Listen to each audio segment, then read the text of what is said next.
నమస్తే, welcome to Avani news network. ఈరోజు మనతో పాటు స్టూడియోలో పౌర హక్కుల సంఘం రాష్ట్ర అధ్యక్షులు గడ్డం లక్ష్మణ గారు ఉన్నారు. ఇప్పుడు ఈ నెల 29వ తేదీన రాజకీయ ఖైదీల విడుదల కోసం జరుగుతున్న ఒక ఆందోళన రూపం ధర్నా, దానికి సంబంధించి లక్ష్మణ్ గారితో మనం మాట్లాడదాం. నమస్తే సార్.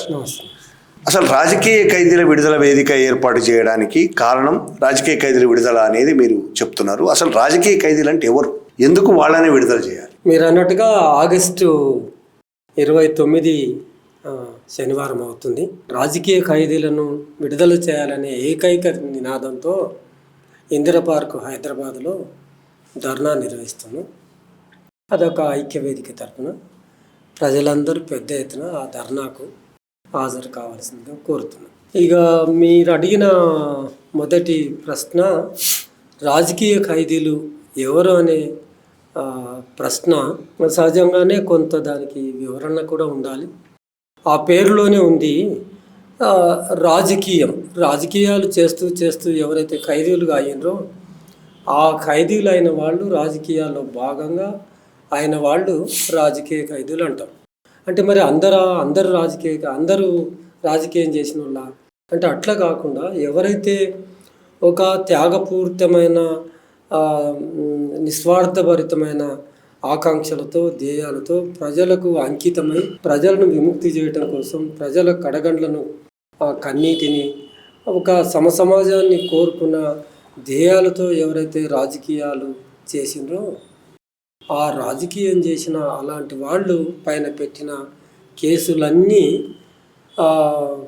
తప్పుడు కేసులు కనుక ఆ తప్పుడు కేసుల్లో ఉన్న ఆ రాజకీయ వాళ్ళకు చెందిన వాళ్ళను విడుదల చేయాలనే డిమాండ్తో మేము ముందుకు వస్తున్నాం. అయితే ఖైదీలు అంటే మళ్ళీ ఇక స్వప్రయోజనాల కోసమో క్షణికావేశం కోసమో ఆర్థికపరమైన ఇబ్బందులు, సాంసారికమైన ఇబ్బందులు, లేదా హత్యలో, కూనీలో, దొమ్మిడిలో అట్లా చేసిన వాళ్ళను కాకుండా కేవలం రాజకీయాలకు పరిమితమై, అది కూడా ప్రజా రాజకీయాలు, త్యాగాలు చేసిన వాళ్ళు, మరీ ముఖ్యంగా ఇంకా స్పష్టంగా చెప్పాలనుకుంటే ప్రస్తుతం జైల్లో ఉన్నవాళ్ళు తెలంగాణ రాష్ట్రంలో 50 మంది జైల్లో ఉన్నారు. వాళ్ళందరూ మావోయిస్ట్ పార్టీకి చెందిన రాజకీయ ఖైదీలు. ఆ 50 మందిలో దాదాపుగా 45 మంది ఆదివాసీలు ఉన్నారు. ఛత్తీస్గఢ్, జార్ఖండ్, బీహారు, ఆ సెంట్రల్ భారతదేశం నుంచి వచ్చిన చాలామంది ఉన్నారు. అందులో 5 మైనర్ బాలికలు ఉన్నారు. ఒక బాబు ఉన్నాడు, మైనర్ బాబు ఉన్నాడు. వీళ్ళని ఈ ఎన్ఐఏ ఏం చెప్తుందంటే, కోర్టులో వాళ్ళ ఆర్గ్యుమెంట్ ఎట్లా జరుగుతున్నాయంటే, మైలార్డ్ వీళ్ళు కనుక వీళ్ళను బెయిల్ ఇస్తే వీళ్ళు మళ్ళీ పునరుద్ధరణిస్తారు మావోయిస్ట్ పార్టీని, కనుక వీళ్ళకు బెయిల్ ఇవ్వద్దని ఆర్గ్యుమెంట్ చేస్తున్నారు. ఇప్పుడు అంత పిక్చర్ ఎక్కడ ఉంది అనేది ఒక ప్రశ్న మనకు ఉత్పన్నం అవుతుంది. వాళ్ళు చిన్నపిల్లలు, టీనేజ్లో ఉన్న వాళ్ళు అక్కడ మళ్ళీ ఆర్మ్డ్ స్ట్రగుల్ మొదలుపెట్టే పరిస్థితి ఎక్కడ ఉంది అంటే, కేవలం రాజ్యం కక్షపూరితంగా, ఆ కక్ష కూడా మైనర్ బాలికల పైన ఎన్ఐఏ ఇంత కాఠిన్యంగా, అది ఇది ఒక మానవీయమైన కోణానికి సంబంధించిన అంశం ఇది. అయితే మానవత ఎక్కడ ప్రదర్శించకుండా అంత కఠినాత్మకంగా వ్యవహరిస్తే ఎన్ఐఏ పోలీసులకు, అసలు ఈ పోలీసు వ్యవస్థ అంటే, ఎన్ఐఏ అంటే దర్యాప్తు సంస్థలు అంటే ప్రజలకు ఏమైనా విశ్వాసం, ఏమైనా గౌరవం ఏర్పడుతుందా అంటే చాలా మ్యాగ్నానిమిటీగా ప్రవర్తించాల్సిన అత్యున్నతమైన సంస్థలు ఇవి. ఆ సంస్థలు కూడా కోర్టులకు వెళ్ళి ఇట్లా మాట్లాడుతున్నాయంటే వినేవాళ్ళు ప్రజలకు ఆ సంస్థల మీద, ఆ స్వయం ప్రతిపత్తి గల సంస్థల మీద మీ విశ్వాసం ఏముంటుంది అని ఒక అంశం అయితే, సరే వీళ్ళు పోలీసులు వాళ్ళ నైజము అట్లా చెప్పుకున్నారు. న్యాయమూర్తులు ఏం చేస్తున్నారు? న్యాయమూర్తులు కూడా, న్యాయస్థానాలు కూడా ఇవాళ ఏమైనామంటే రాను క్రమేణా అవి కూడా రాజకీయ నాయకుల చేతిలోకి లేదా అధికార యంత్రాంగం చేతిలోకి జారిపోయి తన స్వయం ప్రతిపత్తిని, తన సొంత ఆలోచనను, తన సృజనాత్మక శక్తిని మొత్తం కోల్పోతున్నాయి. పిల్లల్ని తీసుకొచ్చి ముందర నిలబెట్టి వీళ్ళు మావోయిస్టు రాజకీయాల్లో భాగంగా వీళ్ళని పట్టుకొచ్చినవని పోలీసులు చెప్తున్నప్పుడు, ఇప్పుడు వచ్చిన సమస్య ఏంటంటే మావోయిస్టు పార్టీ అనేదే లేదు అని కేంద్ర హోంశాఖ మంత్రి పార్లమెంట్ సాక్షిగా మార్చి 30, 2020 నాడు ప్రకటించి ఉన్నాడు. ఇక మావోయిస్టు పార్టీయే లేనప్పుడు మావోయిస్టు పార్టీలో పనిచేసిండ్రనో లేదా సహకరించిండ్రనో లేదా అన్నం పెట్టిండ్రనో షెల్టర్ ఇచ్చిండ్రనో నీడ ఇచ్చిండ్రనో నీళ్ళు ఇచ్చిండ్రనో ఆ పేరుతో అరెస్ట్ చేసి ఏండ్లు జైళ్ళలో పెట్టడము అనేది అర్ధరహితమైంది. మావోయిస్టు రహిత భారతదేశం ఎట్లయిందో అట్లాగే ఇది కూడా జైల్లో పెట్టడము మావోయిస్టు రహిత అర్థం లేని జైలు ఖైదీ జీవితం అవుతుంది. కనుక వాళ్ళని వెంటనే విడుదల చేయాలని ప్రజలను అప్పీల్ చేస్తున్నాం. ఇక ప్రభుత్వాన్ని కూడా డిమాండ్ చేస్తున్నాం. మీరు రెడ్ కార్పెట్ వేస్తామన్నారు, రెడ్ కార్పెట్ వేస్తే వచ్చిన వాళ్ళు వచ్చిండ్రు. మరి జైల్లో ఉన్న అంతకుముందు నుంచే జైల్లో ఉన్న వాళ్ళ పరిస్థితి ఏంటి? తక్షణమే మీ మీద ఒక నైతిక బాధ్యత, రాజ్యాంగపరమైన బాధ్యత ఈ ముఖ్యంగా రాష్ట్ర ప్రభుత్వం మీద ఉంది. కనుక వాళ్ళను విడుదల చేయాలని ఒక డిమాండ్తో ఈ రాజకీయ ఖైదీల విడుదల ఐక్య వేదిక ఆగస్టు 1 నాడు ఉనికిలోకి వచ్చి విడుదల చేసుకునే పోరాటాన్ని మొదలుపెట్టింది. ఇప్పుడు మావోయిస్టు ఖైదీల పేరుతో ఉన్న వాళ్ళ మీద మొత్తం చాలా ఏళ్ళుగా దేశవ్యాప్తంగా చాలా జైళ్ళలో ఉన్నారు. చాలా కేసులు ఉన్నాయి వాళ్ళ మీద. విచారణ పేరుతోనే అనేక ఏళ్లుగా వీళ్ళని జైళ్ళలో పెడుతున్నారు. కనీసం బెయిల్ కూడా ఇవ్వటం లేదు అనే ఆరోపణ ఉన్నది. దీని మీద ఏంటి మీ అభిప్రాయం? మావోయిస్టు పేరు మీద నేరాలు మోపబడి ఎవరైతే జైల్లో ఉన్నారో అందరూ కూడా విచారణ ఖైదీలుగానే కొనసాగుతున్నారు. They are still under trials.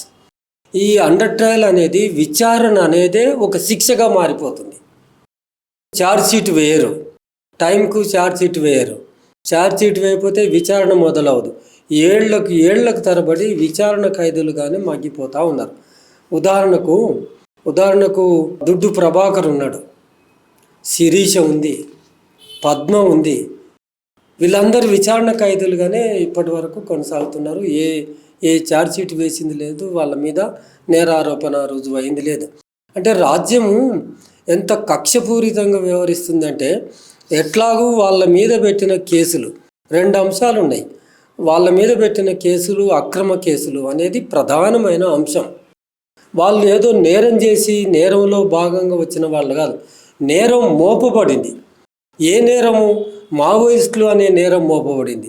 ఆ మావోయిస్టులు ఎవరు? మావోయిస్టులు ఈ బీజేపీ ప్రభుత్వానికి థియరిటికల్గానే, సిద్ధాంతపరంగానే, ఫిలాసఫీ పరంగానే వ్యతిరేకులు. సిద్ధాంతపరమైన ఆ వ్యతిరేకతతో ముఖ్యంగా రాజకీయాలు కూడా కాదు, వాళ్ళకు సొంత ఎజెండా ఉంది బీజేపీకి. ఆ సొంత ఎజెండాలో భాగంగా ఆ బీజేపీకి కమ్యూనిస్టులు అంటే గిట్టదు, బీజేపీకి ముస్లిమ్స్ అంటే గిట్టదు, బీజేపీ క్రిస్టియన్స్ అంటే గిట్టదు. కనుక ఈ గిట్టని వాళ్ళని తీసుకొచ్చి రాజకీయ వైరంగా ఉన్న వాళ్ళను, అంటే మతపరంగా వైరంగా ఉన్న వాళ్ళను తీసుకొచ్చి జైల్లో వేసి పెడుతుంది. కనుక మనం అంటున్నది ఏంటంటే, ఇది కేవలం ఒక కక్షపూరితంగా, ఒక వెంజెన్స్గా భావించి ఆ మావోయిస్టులు అయినందుకు తీసుకొచ్చి జైల్లో వేస్తున్నారు. కనుక ఆ విచారణ జరగకుండా ఏళ్ల తరబడి ఇప్పుడు BK-16 ఉంది ఉదాహరణకు. ఆ BK-16లో ఇప్పటి వరకు దానికి ఇంకా ట్రయల్నే జరుగుతుంది. ఆ 16లో సురేంద్ర గాడ్లింగ్ ఇప్పటి వరకు కూడా జైల్లోనే ఉన్నాడు. మిగతా వాళ్ళకు మాత్రం ఈ మధ్యలో బెయిల్ వచ్చింది. ఎక్కడ 2018లో అనుకుంటా, 2018లో అరెస్ట్ అయితే ఇప్పటివరకు వాళ్ళకు రిలీజ్ లేదు. ఇట్లా మీరు చెప్పినట్టుగా కేవలం మావోయిస్టు రాజకీయాలు చేసినందుకు ఇంకా వాళ్ళను ట్రయల్కు రాకుండా, మళ్ళీ ట్రయల్ ప్రాసెస్ ఇంకా పెద్ద టైం పడుతుంది. ఈ ట్రయల్కి వచ్చే మేరకే కొన్ని సంవత్సరాలు, 10ల సంఖ్యలో, 5ల సంఖ్యలో అట్లా వాళ్ళను ఆ విచారణ ఖైదీలుగా పెడుతున్నారు. మేము అడుగుతున్నది కూడా అదే. మీరు విచారణ చేయరు, విచారణ పూర్తి కాదు, మీరు ఛార్జ్షీట్ వేయరు, వాళ్ళను దోషులుగా నిర్ధారించరు కోర్టులో. కనుక ఈ లోపల వాళ్ళని విడుదల చేయండి. ఆ ట్రయల్ జరిగి ఆ ట్రయల్లో ముద్దాయిగా నిర్ధారణ కాబడితే అప్పుడు చూద్దాం, కన్విక్షన్ పడ్డప్పుడు చూద్దాం. కానీ ఇప్పుడైతే ఎవరైతే విచారణ ఎదుర్కొంటున్నారో వాళ్ళను విడుదల చేయాలి. విచారణ క్రమంలో కూడా కొంతమంది చనిపోతున్నారు కదా, జైళ్ళలో చనిపోయిన వాళ్ళు కూడా ఉన్నారు. జైళ్ళలో చనిపోయిన వాళ్ళు ఉన్నారు, ఇప్పుడు విడుదల చేసిన వాళ్ళు కూడా ఉన్నారు. ఇప్పుడు ఉదాహరణకు సాయిబాబా ఉన్నాడు. సాయిబాబా 10 ఏళ్ళు జైల్లో ఉంటే ఆయనను నిర్దోషి అని వదిలిపెట్టిండ్రు. అంటే 10 ఏళ్ల జీవితాన్ని మళ్ళీ తీసుకొచ్చి వెనక్కి ఇవ్వగలమా? 10 ఏళ్ల జీవితం వృధా అయిపోయినట్లే కదా. 10 ఏళ్ల ఎఫెక్టివ్ జీవితం అంతా నాశనం అయిపోయింది కదా, ఛిద్రం అయిపోయింది కదా. ఆయన బయటకు వచ్చి మాత్రం ఎన్ని సంవత్సరాలు బతికిండు? ఏం బతికిండు? 6 నెలలు. 6 నెలలు బయటకు వచ్చిన 6 నెలలు. ప్రభుత్వాలు ఆలోచించాల్సింది ఏంటంటే కొంత మానవీయత ఉండాలి ప్రభుత్వాలకు. ఇంత ఇన్సెన్సిటివ్ ఉంటే జీవితాలు పాడవుతాయని చెప్తున్నాం. అందుకని అట్లా నిర్దోషులను జైల్లో వేసి ఆ విచారణలో ఖైదీలుగానే మార్చే ప్రయత్నం చేస్తున్నారు. ఇప్పుడు ప్రధానంగా తెలంగాణలో మీరు ఈ నెల 29న ధర్నా చేయబోతున్నారు. తెలంగాణ ప్రభుత్వానికి ఏం డిమాండ్ చేస్తున్నారు? ఇప్పుడు తెలంగాణకు వచ్చేసరికి తెలంగాణ ప్రభుత్వం మీద ప్రత్యేక బాధ్యత ఉంది. కేంద్ర మంత్రి, హోంశాఖ మంత్రి మావోయిస్టులు లేరు భారతదేశంలో అని ప్రకటించారు. ఉన్న వాళ్ళను ఒక 1000 మందిని చంపేశాం.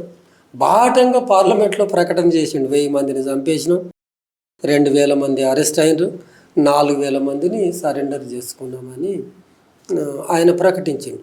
మావోయిస్టు రహిత భారతదేశం అయిందని స్పష్టంగా ప్రకటించిన తర్వాత మళ్ళీ రాష్ట్ర ప్రభుత్వం కూడా ఇంకా మీకు తెలుసు, పోయిన డీజీపీ కానీ ప్రస్తుత డీజీపీ కానీ తెలంగాణలో మావోయిస్టులు లేరు అని ప్రకటించారు. అట్లాగే ముఖ్యమంత్రి కూడా చాలా వేదికల మీద మావోయిస్టులు లేరని ప్రకటించారు. కనుక తెలంగాణ రాష్ట్ర ప్రభుత్వం తరఫు నుంచి ముఖ్యమంత్రి చేసిన ప్రకటన ఏంటంటే, మీరు రాండి, రెడ్ కార్పెట్ వేస్తాం, మీకు కావాల్సిన అన్ని సౌకర్యాలను కల్పిస్తాం, ఆరోగ్యపరమైన వసతులు కూడా కల్పిస్తాం, మీకు మంచి ఉన్నతమైన జీవితాన్ని, ఒక గౌరవప్రదమైన జీవితాన్ని కూడా ఇస్తామని ఒక కమిట్మెంట్ అయ్యి ఉన్నారు.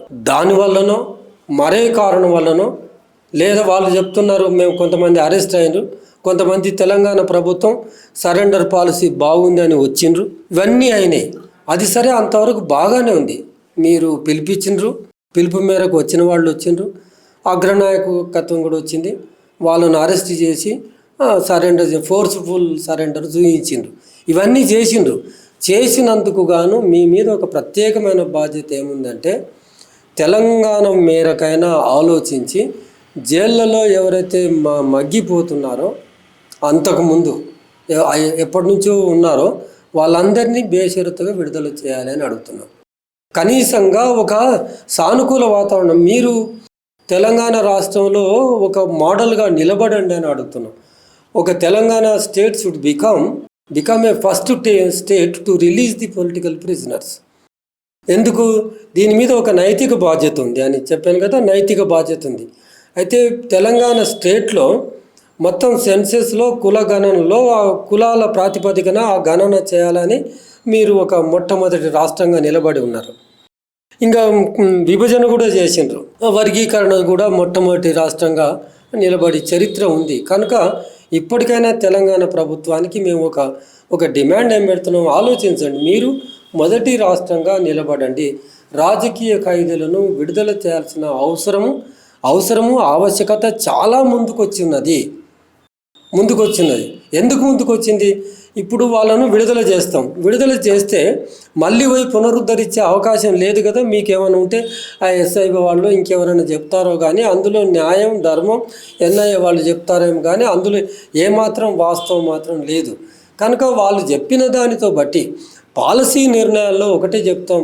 సమాజం పర నుంచి మీకు చెప్తున్నది ఏంటంటే, ప్రభుత్వం ఒక పాలసీ విధానాన్ని ఏర్పాటు చేస్తున్న సందర్భంలో పోలీసు వర్షన్ మాత్రమే అది ప్రభావితం చేయకూడదు అని చెప్తున్నాం. పోలీసులు చెప్తారు, వాళ్ళు చెప్పేవి వాళ్ళు చెప్తారు, కానీ ఒక పొలిటికల్ డెసిషన్ తీసుకోవాలి. అది ఒక పొలిటికల్ పార్టీ, రాజకీయ పార్టీకి సంబంధించిన అంశాలను రాజకీయంగానే ఎదుర్కోవాలి. కానీ పోలీసులో, మిలిటరీలో అలాంటి డెసిషన్లో భాగంగా ఒక నిర్ణయం తీసుకోవటానికి లేదు. కనుక ప్రత్యేకించి తెలంగాణ రాష్ట్రాన్ని మేము డిమాండ్ చేస్తున్నది ఏంటంటే, మీరైతే ఈ 50 మందిని రిలీజ్ చేయండి. ఎంత దయనీయంగా ఉందంటే, ప్రజలకు అప్పీల్ చేస్తున్నది ఏంటంటే, 50 మంది జైల్లో, తెలంగాణ జైల్లో ఖైదీలుగా ఉన్న వాళ్ళు మావోయిస్టు రాజకీయాల పేరుతో. అందులో 90% ఆదివాసీలు ఉన్నారు, ఆదివాసీ మహిళలు ఉన్నారు, చిన్నపిల్లలు ఉన్నారు. అసలు కనీసంగా ములాఖతు పెట్టి వాళ్ళను పలకరించే దిక్కు లేదు. ఇప్పుడు వాళ్ళు తిండికి బట్టకు తిప్పలు పడే ఎక్కడి నుంచో అడవిలో నివసిస్తున్న ఆదివాసులు, మనం how do we expect them to come here all the way from Chhattisgarh, Jharkhand, ఆ ప్రాంతాల నుంచి ఎక్కడ వస్తారు? ఎవ్వరూ రారు. ఛార్జీలకు కూడా పైసలు లేవు కనుక వీళ్ళను ములాఖతు పెట్టి పలకరించే దిక్కు లేదు. ఇంకా తెలంగాణలో కనీసంగా ఎవరైనా ఆ పని చేయాలని కోరుతా ఉన్నాం. వాళ్ళకు బట్టలు లేవు, స్నానాలు చేసుకోవడానికి సబ్బులు లేవు, బట్టలు మార్చుకోవడానికి బట్టలు లేవు, కనీసం ఆడపిల్లలకు చున్నీలు మార్చుకోవడానికి కూడా చున్నీలు కూడా లేని పరిస్థితిని, అత్యంత తీవ్రమైన పరిస్థితిని ఎదుర్కొంటున్నారు. ఇది ఇట్లా ఉంటే చాలామంది వయసు మీద పడిపోయినాయి, కంటి చూపు కోల్పోయి ఉన్నారు, 70 ఏళ్ళ వృద్ధులు ఉన్నారు, చాలామంది 60 ఏళ్ళు దాటిన వాళ్ళు ఉన్నారు. అంటే ఏం చెప్తున్నామంటే ఇది ఒక మానవతా దృక్పథానికి సంబంధించిన అంశము. నేరం చేసిన వాళ్ళు గారు, దోపిడీలు చేసిన వాళ్ళు గారు, ఓ దొమ్మిలో పాల్గొన్న వాళ్ళు గారు, ఒక ఫ్యాక్షన్లో పాల్గొన్న వాళ్ళు కాదు, ఒక పోక్సో కేసులో ఇరుక్కున్న వాళ్ళు గారు, ఒక మహిళల ఏడల అనుచితంగా ప్రవర్తించి జైలుకు వచ్చిన వాళ్ళు కాదు, స్వయం ప్రయోజనం కోసం ఏదైనా చర్యలు చేసి జైలుకు వచ్చిన వాళ్ళు కాదు. త్యాగపూరితమైన రాజకీయాలు, ఆ రాజకీయ నిర్ణయాల్లో భాగంగా కనుక్కున్న వాళ్ళు. అసలు అంతెందుకు, ఏ రాజకీయాలు లేని వాళ్ళు కూడా, మావోయిస్టు రాజకీయాలు లేని వాళ్ళు కూడా జైళ్ళలో ఉన్నారు. మీరు అన్నారు దేశవ్యాప్తంగా ఉన్నారు అంటే, ఛత్తీస్గఢ్లో 1000 మంది ఉన్నారు, జార్ఖండ్లో 1200 మంది ఉన్నారు, బీహార్లో ఉన్నారు, మహారాష్ట్రలో ఉన్నారు, చాలా వేలాది మంది జైళ్ళలో ఉన్నారు. వీళ్ళందరూ కూడా ఒక కోణం ఏముందంటే, ఎక్కడైనా ఏదైనా ఘటన జరిగినప్పుడు పోలీసులు మూకుమ్మడిగా గూడాల మీద దాడి చేసి 100 కొద్ది ఆదివాసులను ఇళ్లకు తాళాలు కొట్టి పట్టుకొచ్చి పోలీస్ స్టేషన్లో నెలలు పెట్టుకొని ఎప్పుడో మెల్లిగా జైల్లో పంపిస్తారు. మూకుమ్మడి దాడి చేసినప్పుడు, మూకుమ్మడిగా పట్టుకొచ్చినప్పుడు మనం ఆలోచించాల్సిందంటే నేరం ఎక్కడిది? అంతకుముందే ఎఫ్ఐఆర్ బుక్ అయిందా? ఎఫ్ఐఆర్ ప్రాతిపదికన పోయి పట్టుకొస్తున్నావా? వాళ్ళను తీసుకొచ్చిన తర్వాత, పోలీస్ స్టేషన్కి తీసుకొచ్చిన తర్వాత అప్పుడు కదా నీవు ఆలోచించి ఏమేమి సెక్షన్స్ పెట్టాలి, ఎట్లా పెట్టాలి అని పెట్టి అప్పుడు ఎఫ్ఐఆర్ తయారు చేసి నువ్వు జైలుకు పంపేటప్పుడు 24 గంటలు చూసుకొని ఆ డేట్ వేసుకొని పంపుతున్నావు. మేము అంటున్నది ఏంటంటే, చాలామంది అమాయకపు ఆదివాసులు మగ్గిపోతున్నారు. మేము ఒకటే చెప్తున్నాం, 2 కోణాలు ఉన్నాయి ఇక్కడ. ఒకటి, వాళ్ళ మీద పెట్టిన కేసులన్నీ అక్రమ కేసులు అనేది బలంగా భావించాల్సిన అవసరం ఉంది. రెండవది, ఇది ప్రజలకు అప్పీల్ చేస్తున్నది ఏంటంటే, రెండవది ప్రధానమైనది ఏంటంటే, ఒక సానుభూతితో చూడాల్సిన, ఒక మానవతా కోణంతో చూడాల్సిన తపన, ఆ కన్సర్న్, ప్రజలు ఒక కన్సర్న్ ఎక్స్ప్రెస్ చేయాల్సిన అవసరం చాలా ఉంది అని చెప్పి ప్రజలకు కూడా మేము సవినయంగా విన్నవిస్తున్నాం. ప్రభుత్వం సానుకూలంగా స్పందించాలని కూడా ప్రభుత్వాన్ని డిమాండ్ చేస్తున్నారు. ఇప్పుడు తెలంగాణలో ఈ ఉద్యమం స్టార్ట్ చేస్తున్నారు. దేశవ్యాప్తంగా దీన్ని అన్ని జైల్లో ఉన్నారు కాబట్టి అన్ని రాష్ట్రాల్లో దేశవ్యాప్తంగా విస్తరించే ప్లాన్ ఏమైనా ఉందా? ఈ రాజకీయ ఖైదీలకు సంబంధించిన అంశం తెలంగాణలో మనం మొట్టమొదటిగా మొదలుపెట్టినాం ఈ ఉద్యమాన్ని. ఈ ఉద్యమంలో దాదాపుగా 45 సంఘాలు ఉన్నాయి, పార్టీలు ఉన్నాయి, విప్లవ పార్టీలు ఉన్నాయి, కమ్యూనిస్ట్ పార్టీలు ఉన్నాయి, మెయిన్ స్ట్రీమ్ పార్టీలు ఉన్నాయి, ప్రజా సంఘాలు ఉన్నాయి, న్యాయవాదులు ఉన్నారు, మేధావులు ఉన్నారు. ఇంతమంది కాంపోజిషన్తో ఐక్యవేదిక ఏర్పడింది. ఈ ఐక్యవేదిక ఏర్పాటు చేయడంలో రాజకీయ పార్టీల ప్రజా సంఘాలు, విప్లవ పార్టీల ప్రజా సంఘాలు, మిగతా సంఘాలు, మేధావులు, లాయర్స్తో ఏర్పాటు చేసిన ప్రధానమైన లక్ష్యం ఏంటంటే, తెలంగాణకు మొదలు పెడుతున్నాం కనుక తెలంగాణకు పరిమితమై ఇప్పుడైతే చేస్తున్నాం. మీరు అన్నట్టుగా ఇది జాతీయ స్థాయి సమస్య. భారతదేశ వ్యాప్తంగా వివిధ రాష్ట్రాల్లో జైళ్లలో ఉన్న వాళ్ళు, నేను లెక్క చెప్పాను, 1000 మంది జైళ్లలో మగ్గిపోతున్నారు కనుక వాళ్ళందరినీ విడిపించాల్సిన బాధ్యత, పోరాటం చేయాల్సిన ఆవశ్యకత ఈ వేదికపై ఉంది. కనుక వేదిక తెలంగాణలో మొదలయ్యి పక్క రాష్ట్రం ఆంధ్రప్రదేశ్లో మొదలు పెడతాం, వాళ్ళు సమాయత్తం అవుతూ ఉన్నారు. అట్లాగే వివిధ రాష్ట్రాల్లో ఇలాంటి ఐక్య వేదికలు వేసి ఢిల్లీ సెంట్రల్గా, కేంద్రంగా కూడా ఇలాంటి ఒక ప్రజా పార్టీలతో ఒక ఐక్యవేదిక వేసి ముఖ్యంగా పాలకుల మదిలో గట్టిగా కూర్చోబెట్టాల్సిన అవసరం ఉంది అనేది భావించినాం కనుక ఒక క్రమంలో ఇది దేశవ్యాప్త సంస్థగా కూడా రూపాంతరం చెందే అవకాశం ఉంది. థ్యాంక్ యూ లక్ష్మణ్ గారు. పౌరహక్కుల సంఘం అధ్యక్షులు ప్రొఫెసర్ లక్ష్మణ్ గారు చెప్పినట్టు ఈ నెల 29వ తేదీన హైదరాబాద్లోని ఇందిరా పార్క్ దగ్గర జరిగే ధర్నాను జయప్రదం చేస్తారని ఆశిస్తున్నాను. Thank you very much.